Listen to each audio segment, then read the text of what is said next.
The Syntax of Things by Arisha. Chapter 25. To be a Fool. Ginny Weasley.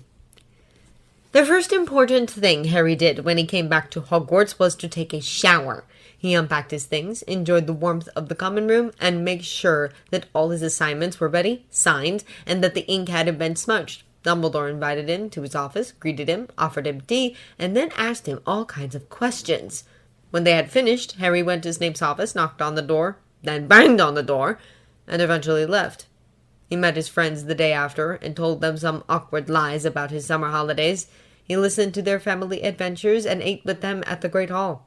They endured Dumbledore's annual speech together, clapped their hands at the announcement of the new potions professor named Horace Slughorn, commented on Snape's satisfied expression as he eventually became the Defense Against the Dark Arts professor, and watched as the Sorting Hat decided the destiny of excited small children who couldn't wait to be sorted.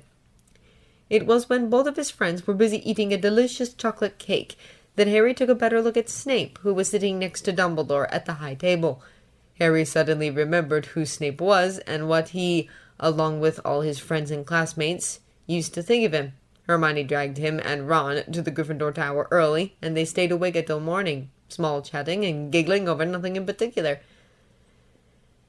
The second important thing Harry did when he woke up in the middle of his third night back, drenched in sweat and panting his strange terror away, was to open his trunk and take out the silk black scarf. He felt regret.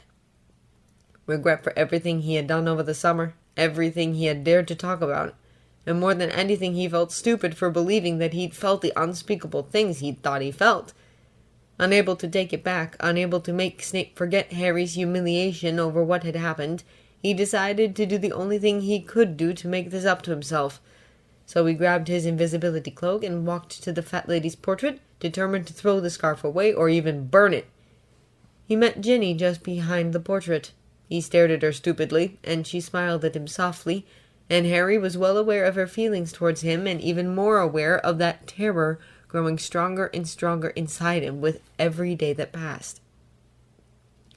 So, the third important thing Harry did when he came back to Hogwarts was to kiss Ginny. She was trembling and willing and leaned into the kiss as though she was expecting it her whole life, kissing back with a passion that Harry didn't have.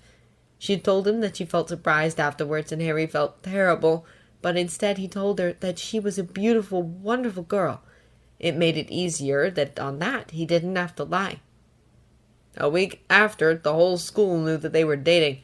Behind the South Tower's darkest corner, where no one could see them, she rubbed her body against his, and thankfully, as she was kissing him, Harry had managed to moan and had hugged her tighter.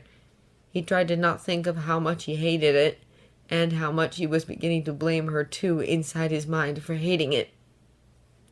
Ginny began to sit next to him during lunch after that night. As they couldn't keep it a secret forever, Ginny had told Ron herself the day right after their first kiss.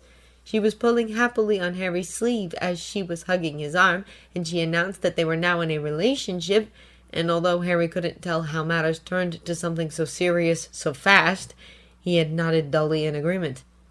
Ron wasn't happy about it, but then he had to talk with Hermione, and he was. With the weight of guilt tightening around his chest, Harry forbade his mind from thinking how he had dragged himself into this, and he kept going. His grades were as stable as they'd always been, and he was almost glad that he was back to his friends and classmates, back to the safety that Hogwarts offered, along with the familiar sense of being home, being happy, and being okay. Almost glad that he was back to his normal life. And yet Hogwarts didn't feel like home anymore. The chambers were too big and chaotic, and no matter how many people were in them, they always felt cold, unbearably cold and echoing. Lying was new to him. He'd never lied to his friends before, and he never imagined that he would do it to save his own skin. Until now, he was sure that he was not that kind of person.